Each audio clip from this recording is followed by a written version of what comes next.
आप इतने प्रेम से समझाते हैं, पर मुझ अज्ञानी के पल्ले कुछ भी नहीं पड़ता। वैसे वेद, पुराण, गीता इत्यादि सब मेरी समझ में आ जाते, फिर आप क्यों समझ में नहीं आते? पहली तो बात, अज्ञानी तुम नहीं हो। वेद, पुराण, गीता इत्यादि सब तुम पढ़ चुके हो। तुम और अज्ञानी। विनम्रता बस कह रहे हो कि तुम अज्ञानी हो। हम विनम्रता बस बहुत सी बातें कहते, उनको सच्चा मत मान लेना। लोग आके कहते हैं कि हम आपके चरणों की धूल, सच्चा मत मान लेना, नहीं तो वो तुम्हें कभी क्षमा नहीं करेंगे। कोई तुमसे कहे कि मैं आपके चरणों की धूल, ऐसा मत कहना उससे कि बिल्कुल ठीक कह रहा है, मुझे पहले से मालूम कि आप चरणों की धूल, आप बिल्कुल सत्य कह रहे हैं, सत्य वचन महाराज। ऐसा मत कहना, नहीं तो वो आदमी जिंदगी भर क्षमा नहीं करेगा। वो जिंदगी भर कोशिश करेगा कि तुमको दिखला दे कि तुम पैरों की धूल हो।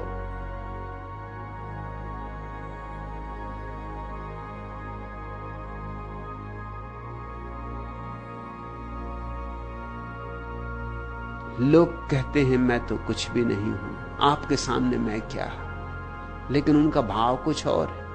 वो ये कह रहे हैं प्रशंसा करो मेरी विनम्रता की, सम्मान करो।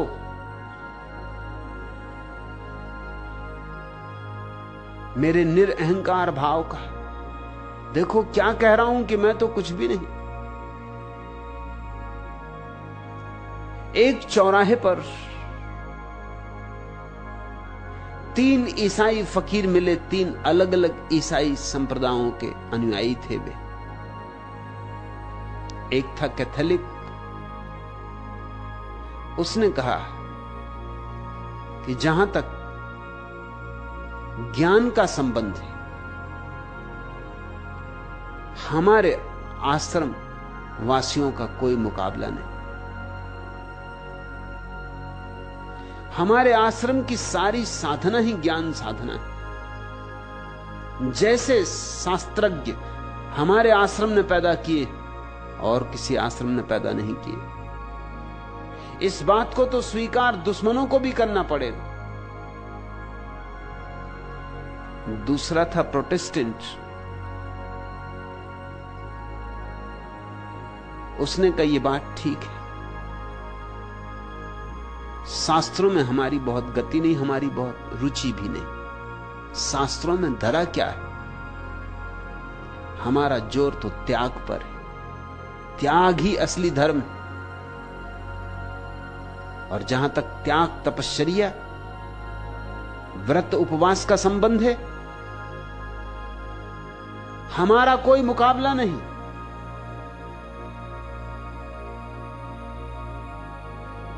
तीसरा, ईसाइयों का एक संप्रदाय है ट्रेपिस्ट।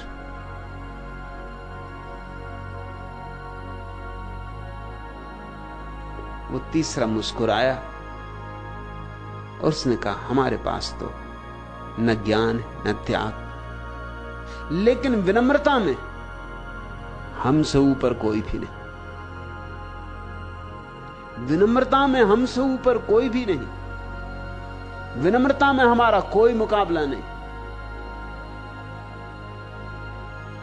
विनम्रता में हमसे कोई ऊपर नहीं, ऐसी बात तो फिर विनम्रता भी अहंकार की ही घोषणा हो गई। फिर तो विनम्रता भी अहंकार का ही आभूषण हो गई। फिर तो विनम्रता अहंकार का नया बचाव हो गई, नया छिपाव हो गई। और सबसे सुंदर छिपाव, दिखाई ही नहीं पड़ेगा। अहंकार ऐसा छिपा, अब तुम इसे पकड़ ही नहीं पाओगे, ऐसा सूक्ष्म हो गया। स्वरूपानंद, ऐसा तो कहो ही मत कि मैं अज्ञानी हूं।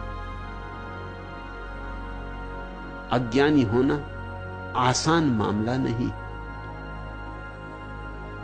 अज्ञानी होना बड़ी साधना है।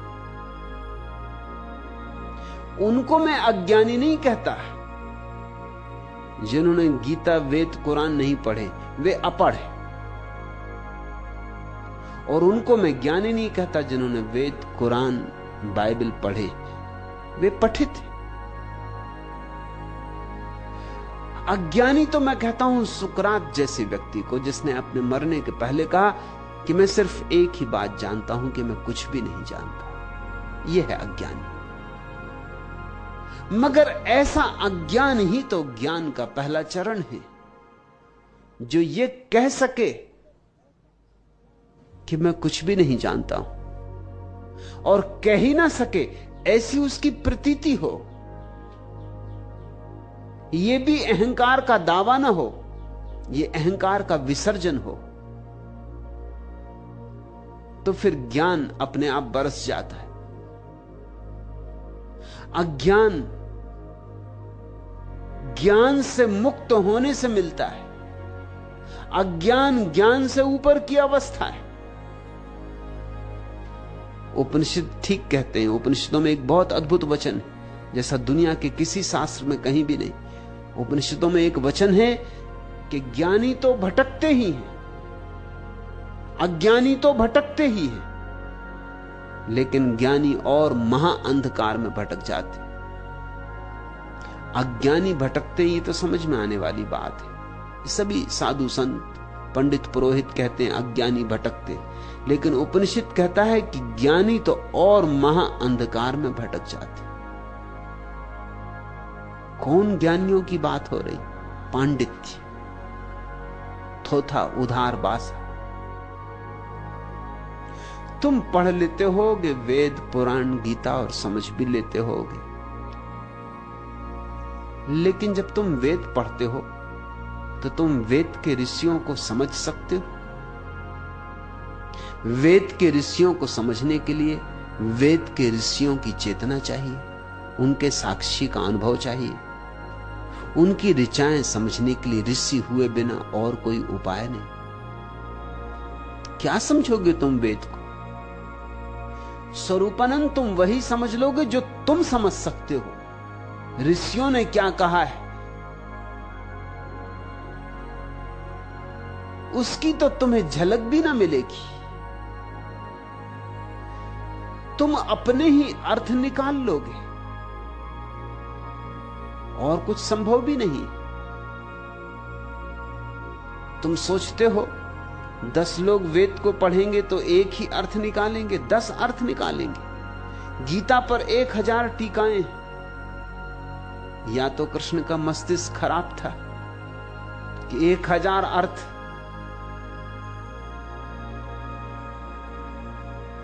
और या फिर कृष्ण का तो एक ही अर्थ रहा, लेकिन निकालने वालों ने 1000 निकाल लिए। शब्द तो अवश्य है, तुम उसे उल्टा करो, सीधा करो, धक्का मारो, इधर से उधर से खींचतान करो, तुम जो भी अर्थ निकालना चाहो निकाल लो। एक मनोवैज्ञानिक ने छोटे बच्चों को शिक्षा देने के लिए एक स्कूल खोला। उसका विचार था कि बच्चों को उनकी गलती पर दंड नहीं मिलना चाहिए, इससे उनकी प्रतिभा नष्ट होती। उसने अखबारों में विज्ञापन निकलवाया कि शिक्षक पद हेतु ऐसे सज्जन की आवश्यकता है जो शांति प्रिय, वात्सल्यपूर्ण और क्षमावान। इंटरव्यू के लिए जो पहला उम्मीदवार आया वह था मुल्ला नसरुद्दीन। लाल लंगोट लगाए, मूंछों पे ताव देता हुआ। मनोवैज्ञानिक ने उसके पहलवानी रंग ढंग देखकर कहा, महाशय जी, क्या आपने विज्ञापन को ठीक से पढ़ा था? मुल्ला क्रोधपूर्ण नजरों से उसे घूरते हुए बोला, हां पढ़ा था, तभी तो यहां आया हूं, वरना मुझे यह पता भी न था कि तुम्हारे जैसे गीदड़ भी शहर के इस कोने में रहते। मनोवैज्ञानिक तो घबरा गया। डरते हुए उसने पूछा, माफ करिए भाई साहब, मैंने शांति प्रिय, वात्सल्यपूर्ण और क्षमावान सज्जन को इंटरव्यू के लिए बुलाया था। क्या आपके पास कोई प्रमाण है कि आप में ये गुण है? एक नहीं, सैकड़ों प्रमाण हैं। नसरुद्दीन ने ताल ठोंक कर जवाब दिया, मेरी पड़ोसन का नाम शांति है और मुझे वह प्रिय लगती, अतः मैं शांति प्रिय हूं। पिछले 20 वर्षों से मैंने खुद की बीवी से 12 और अन्य औरतों से करीब 150 बच्चे पैदा किए। अतः आप सोच ही सकते हैं कि कैसा अति मानवीय वात्सल्य भाव मुझ में। विगत 30 सालों में लगभग 300 जगह नौकरी कर चुका हूं। हमेशा अधिकारियों से दंगा फसाद और मारपीट हुई। अंततः वे बोले, भाई साहब हमें क्षमा करो, कहीं और जाके काम करो, और हर बार मैंने उन्हें क्षमा कर दिया, अर्थात मैं क्षमावान सिद्ध हुआ। और रही सज्जन होने की बात, तो सुन बे मरियल चूहे, यदि मैं सज्जन न होता तो प्रमाण पूछने के दुस्साहस पर अब तक तेरी टांगे न तोड़ देता। अर्थ तुम क्या लगाओगे? अर्थ तुम कैसे लगाओगे? अर्थ तो तुम्हारे होंगे।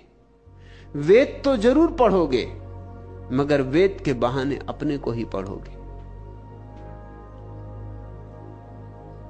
किताबें तो दर्पण, तुम्हारे चेहरे तुम्हें दिखा देंगी। मैंने सुना कि मुल्ला नसरुद्दीन को रास्ते पर चलते हुए एक आईना मिल गया। उसे आईना पहली दफा मिला, उसने आईना नहीं देखा था। उठा के आईना देखा, अरे उसने कहा, बड़े मियां ये तो मेरे पिताजी की तस्वीर है। ये तो मैंने कभी सोचा नहीं था कि पिताजी ऐसे शौकीन थे कि तस्वीर भी उतरवाएं। अच्छा हुआ मिल गई। घर में कोई तस्वीर भी नहीं पिताजी की। पिताजी तो चल बसे, संभाल के रख लूंगा। संभाल के ले आया। सोचा पत्नी को बताना ठीक नहीं, क्योंकि पत्नी को मेरे पिताजी से बहुत चिढ़ थी। फेंक फांक देगी, आग लगा देगी, तस्वीर को बर्दाश्त न कर सकेगी। जब पिताजी मरे, उनकी मौत हुई, तो उसने लड्डू बांटे थे मोहल्ले में। सो छिपा के वो ऊपर गया।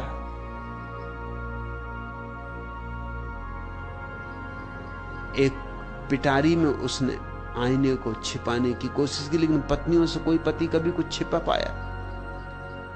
अब तक तो ये नहीं हुआ। सदियां बीत गई, मगर कोई पति पत्नी से कुछ नहीं छिपा पाया। हर पति छिपाने की कोशिश करता है, हर पति पकड़ा जाता है। वो जितनी कोशिश करता है उसी में पकड़ा जाता है। कोशिश में दिखाई पड़ जाता है कुछ छिपा रहे। मुल्ला नसरुद्दीन का चोरी चोरी घर में घुसना, दबे पांव भीतर आना, पत्नी समझ गई कि कुछ मामला है। बच्ची आंख देखती रही। मुल्ला जब खाना खा पी के सो गया तो ऊपर गई, खोली पिटारी, निकाला आईना, देखा, बोला अच्छा तो इस चुड़ैल के पीछे पड़ा है। आईना तो उसी चेहरे को बता देगा जो उसमें झांकेगा। मुल्ला समझा पिताजी की तस्वीर, पत्नी समझी कि इस चुड़ैल के पीछे पड़ा है। तुम वेद पढ़ोगे स्वरूपानंद, तुम अपने को ही पढ़ोगे। तुम गीता पढ़ोगे, अपने को ही पढ़ोगे। तुम होश में कहां हो? तुम अभी बेहोश हो। तुम्हारी बेहोशी ही वहां झलकेगी। इसलिए कुरान पुराण पढ़ना आसान, क्योंकि कुरान रोक नहीं सकती, पुराण रोक नहीं सकता कि ठहरो स्वरूपानंद तुम गलत पढ़ रहे हो, ये प्रयोजन नहीं है, ये अर्थ नहीं। लेकिन जब तुम मेरे जैसे व्यक्ति के पास आओगे तो तुम मेरा वही अर्थ नहीं कर सकते जो तुम करना चाहोगे। मैं तुम्हें झकझोरूंगा, मैं तुम्हें बार बार हिलाऊंगा, मैं तुम्हें रोज रोज चोट करूंगा, मैं रोज रोज तुम्हें समझाऊंगा कि यह नहीं मेरा अर्थ। जब तक तुम मेरा अर्थ नहीं समझ लोगे, तब तक मैं तुम्हें चैन से न जीने दूंगा।